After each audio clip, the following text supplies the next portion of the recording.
putri konglomerat yang memiliki kekayaan triliunan, demi bersama pria miskin. Selama 3 tahun, ia bekerja siang malam menjual daging babi. Uangnya dipakai untuk mendirikan perusahaan bagi pria itu. 3 tahun kemudian, pria itu sukses besar, menjadi pemuda sukses dengan aset miliaran. Hari itu, wanita sedang berjualan di lapak daging seperti biasa. Tiba-tiba puluhan mobil mewah berhenti di depannya. Ternyata yang datang adalah 3 kakak laki-lakinya. Kakak pertama penguasa dunia bisnis tak terkalahkan. Kakak kedua dokter jenius ternama di dunia kedokteran. Kakak ketiga adalah penyanyi papan atas di dunia hiburan. Selama ini mereka terus mencari adik perempuan yang hilang. Begitu tahu keberadaannya, mereka langsung datang untuk menjemputnya pulang. Namun wanita itu menolak di tempat, karena hari itu adalah hari jadi pernikahannya yang ketiga. Dia ingin jujur kepada suaminya tentang identitasnya, lalu mengajaknya pulang bersama. Namun tiba-tiba ibu mertuanya menelepon, menyuruhnya segera pulang untuk bercerai. Wanita itu segera pulang untuk mencari tahu alasannya. Ibu mertua menyambut dengan wajah benci, menghina latar belakang wanita itu yang dianggap rendah dan tak sepadan dengan putranya. Wanita itu membela diri, mengatakan bahwa semua pencapaian suaminya selama ini tak lepas dari bantuannya. Namun ibu mertua hanya tertawa sinis, mengatakan semua itu hasil kerja keras putranya sendiri, lalu melemparkan surat cerai di hadapannya. Wanita itu menegaskan bahwa cinta mereka sangat dalam, tidak mungkin bercerai begitu saja. Namun saat itu, pria itu pulang sambil menggandeng wanita asing.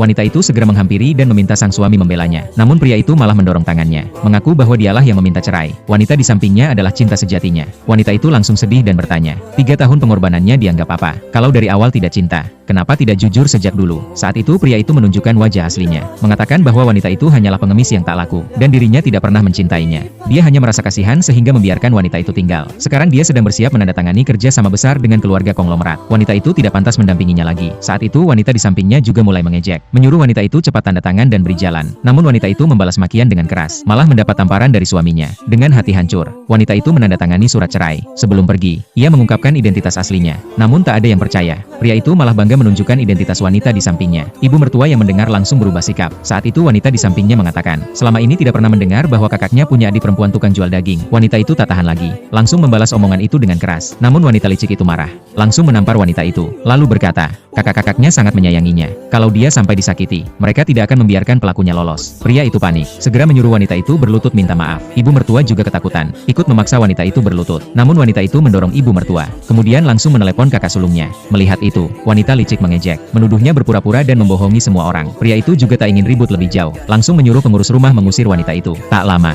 telepon dari kakaknya masuk, mengatakan bahwa mereka sedang terjebak macet dan sebentar lagi sampai. Namun tiba-tiba, adik perempuan pria itu datang bersama beberapa preman. Begitu melihat wanita itu, langsung mengejek dan menghina. Wanita itu tidak menggubris, ingin pergi dari tempat itu, namun dihalangi. Adik pria itu bahkan menuduh wanita itu mencuri, berusaha memaksa membuka koper wanita itu. Wanita yang tak tahan lagi, langsung menamparnya. Adik pria itu marah besar, menyuruh preman-preman itu menghajarnya. Namun tepat saat itu, 3 kakak wanita itu tiba, dengan cepat melumpuhkan semua preman, lalu membawa adik mereka pergi dari tempat itu. Sesampainya di rumah, adik pria itu menangis mengadu pada kakaknya, mengatakan bahwa